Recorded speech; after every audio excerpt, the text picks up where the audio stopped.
Урматтуу достор, сиздерди бүкүл Америка элинин атынан ыйык Курман Айт марамыңыздар менен чын жүрөктөн куттуктайм. В эти священные дни миллионы мусульманских паломников со всего мира, в том числе из Кыргызстана и Соединенных Штатов Америки, молятся вместе за мир, сострадание и единство.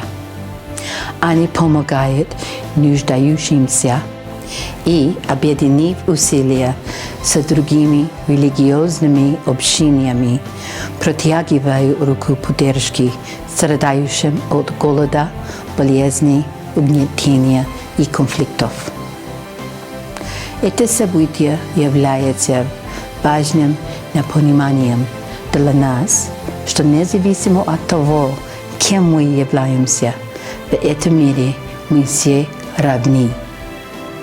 Ажылыкка, баргандардын, жана, дүйнөдөгү, башка, людей, адамдардын, баарынын, дубалары, бирибизди, жакшыраак, түшүнүүгө, алып, келсин. Eid Mubarak болсун. Чоң рахмат.